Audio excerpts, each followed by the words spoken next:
Ah, Silicon Valley, home of the inventors, creative people everywhere, multimillionaires, billionaires, probably a few trillionaires out there. And what is it? Well, he explained it to me, and it does sort of make sense what he said it does. But you know what? I'm not even going to tell you, because I think it's more fun to just kind of look it over and try to figure out what this contraption is all about.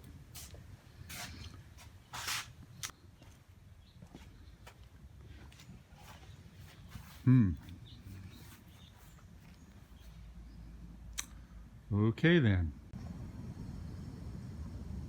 You know, having just gotten back from Montana, I am very appreciative of the diversity and the number of different species of tree that we have in this warm part of California. You know, when I look around me, I can see hundreds and hundreds of different species, and certain types of trees, you know, like the citrus trees and the fruit trees and the redwoods and even the palm trees that I didn't see at all in Montana. In Montana, I only saw maybe a dozen different varieties of tree, maybe a few more, but the primary trees were pretty much all the same.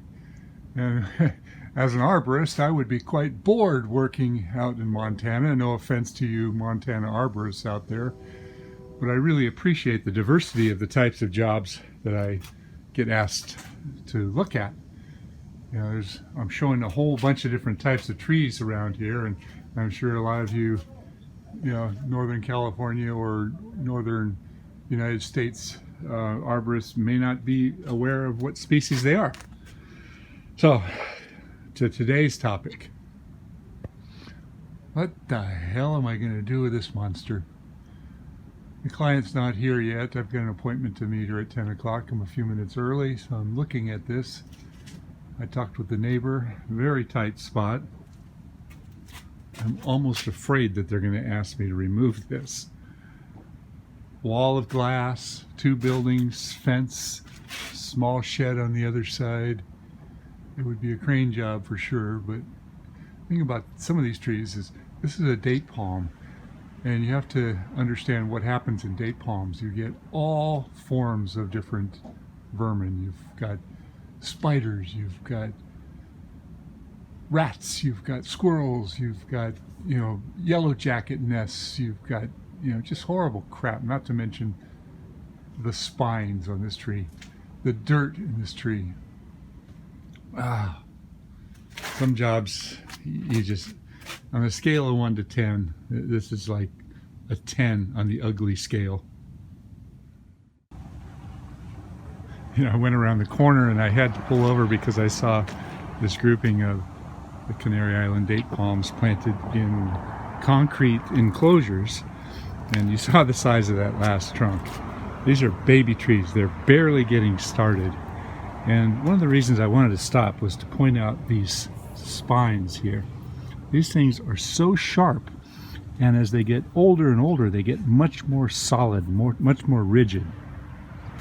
I've had situations where I've been chipping and having the chip brush go through backwards and have one of these things catch me in the calf. And I've poked my arms many times. I had a guy working for me about 35 years ago that was trimming one of these trees, and the fronds were considerably larger than these baby fronds. They were probably 10 or 12 inches across at the base with really rigid spines, and he cut one with a chainsaw and it came down and hit him right in the wrist, and he showed me it was poking on the other side. It didn't poke all the way through, but the skin was pushing up. He went to the doctor, and there's like little kind of spines on the spine that made it really difficult for them to pull it out, to extract it. So they cut it as close as it was, and he had to live with it until the body absorbed it. That was probably the worst instance, but I have heard stories of people actually being killed by these things. The one story that I've heard, I can't corroborate it, but it was a story, and I believe it, of some young guy that cut one, and it came down, hit him right in the chest, went through the, between two of the ribs and into his heart and killed him instantly. Am I getting across that I don't like these trees?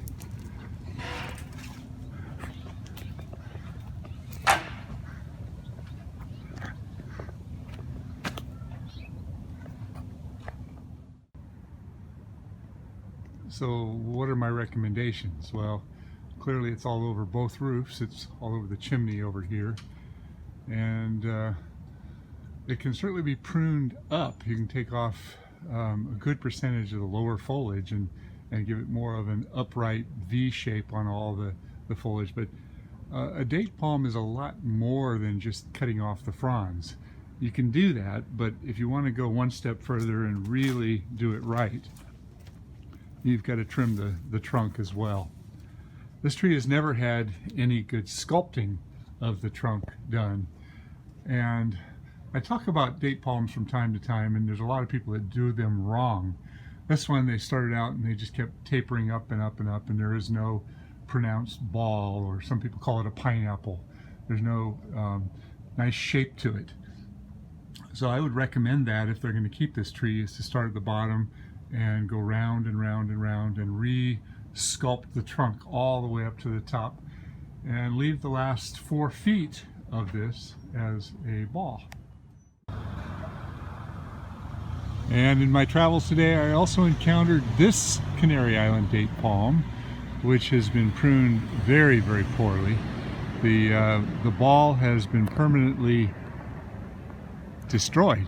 The chainsaw work, it was obviously by somebody that did not know what they were doing. And if you look at the coloration on the leaves, you can tell that this tree is in trouble. There are a lot of diseases that attack palm trees, as I was saying before. And the chainsaw work on this is pretty sad. I mean, what really scares me is that somebody had to pay for this kind of work. Looks like they might be raising alligators in here.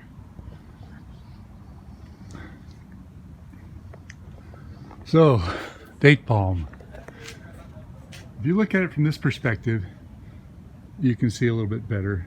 I would start at the bottom and I would start sculpting and go all the way up and taper it down to about 34, 36 inches, and try and keep the trunk fairly consistent, cutting off all those old dead frond ends. I'm not quite sure what you call those, but I'd cut them all the way up and then start sculpting a half round ball. And at this point I want to talk about how often I see people that will create a pear-shaped ball on the top. And if you pair it and pull it in, then the next time that you prune it and have to consider reshaping the ball, you're cutting into that ball that's going into the trunk. So the top of the ball should always be straight up and down. So it should be a very nice rounded half a ball, half a shape all the way up there. It can be an elongated ball, but the fact that it comes straight up to the remaining fronds that you're supporting is important. If you go into it, then the fronds will actually bend over quicker. So I would take off about 4 whirls of fronds here all the way around, so that it's more, I would say, more of this kind of a shape.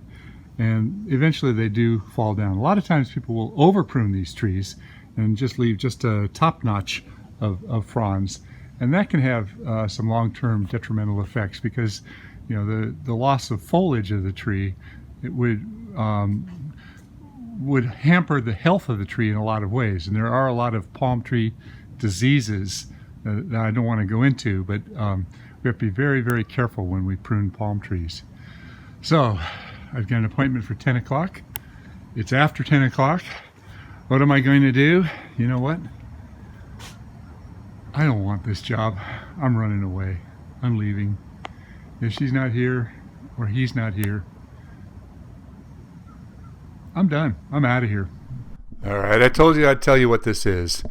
Actually, I think it's a rather clever prototype for a machine used for working between the rows of crops. This man believes that the farm workers are bending over, and that's true, and having a hard time, and there's so many needed procedures in working crops where you have to get down low. And this is a battery-powered machine that works right along in between the rows of whatever crop you're working on. I think he said that this one turned out to be just a little bit too wide for some of the applications, and it was not a big success, but the idea was very, very good. And he says that the batteries keep this thing running for a long, long time at a very slow speed. He says it'll go up to 8 miles an hour